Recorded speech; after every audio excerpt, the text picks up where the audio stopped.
Boy oh boy, 2023 was a bag of surprises. After a radio silent phase, no thanks to COVID, game studios started releasing a flood of games. Open the gates! And sometimes a delayed game is the best kind of game, but sometimes delays mean the devs have no idea what they're doing, and they just throw a game out in a desperate attempt to recoup some of the costs. And that's why 2023 was so crazy. The video game equivalent would be Buckshot Roulette. You knew some of those games were gonna be really good. You just had no idea which ones they were gonna be before they released. So I made my own little list of unique awards to talk about the best and the worst.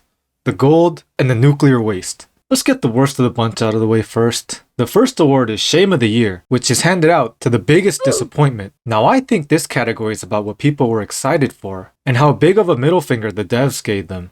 And we're not going to talk about this one, because this was the game equivalent of a Ponzi scheme. If you're crazy enough to argue that this is actually a game, good luck with that.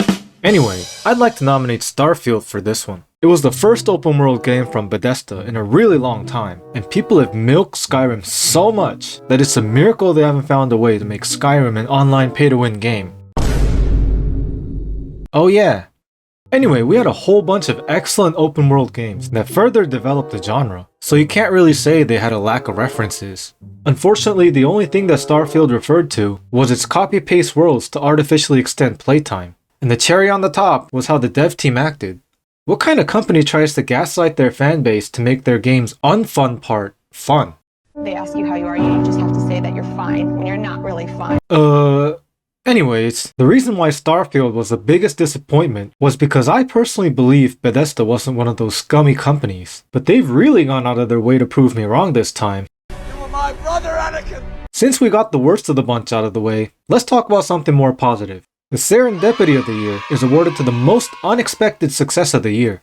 Ugh, now this is a really hard one because of Baldur's Gate 3. I mean, people expected it to be pretty good, but who knew that this D&D based game would actually wrench the Game of the Year award from Tears of the Kingdom? And the game of the year is Baldur's Gate 3.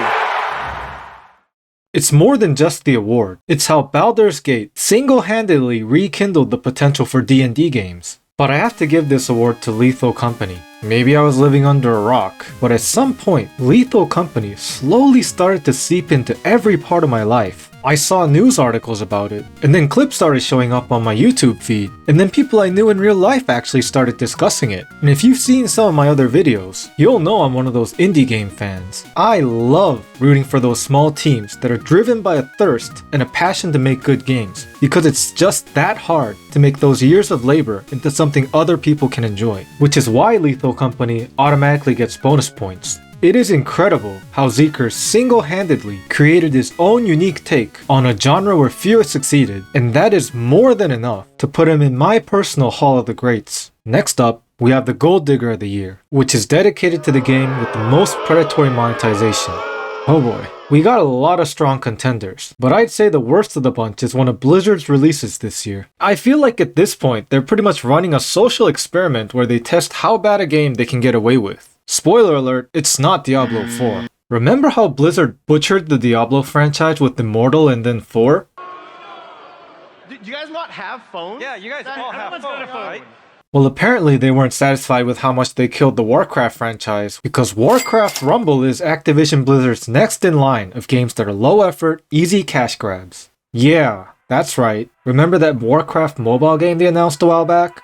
This is that game. And at this point, it's almost like they're using all the hate Diablo 4 got as a decoy for their real cash grab. And I'd like to sum this game up with a Reddit post, because I don't think this game is worth my time or yours. It feels like a shitty version of a Supercell game. It has all the corny, toxic tropes of a mobile game of yesteryear. Content locked behind grindable currency.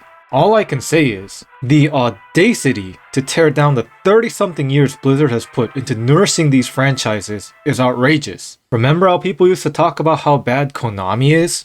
Well, with the level of self-disrespect that Blizzard is showing, I'd say they're just as bad, if not worse at this point. But enough talk about bad stuff. Let's move on to the cream of the crop, the best of the bunch. My personal pick for the Game of the Year. Now I have a few criteria when it comes to deciding what the Game of the Year is, but the biggest one is innovation. There are a lot of great games out there, but sometimes they're just refinements of a very well made system.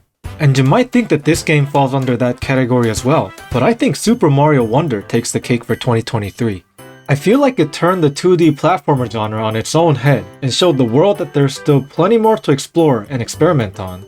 I don't know, maybe that's a weak argument, but to me, 2023 felt like the year of Mario with the movie, and Super Mario RPG, and Wonder. And I know my choice is probably a hot take, but hey, it's my game of the year. Let me know what yours is in the comments below. And I'd like to leave a little bonus section to talk about 2024.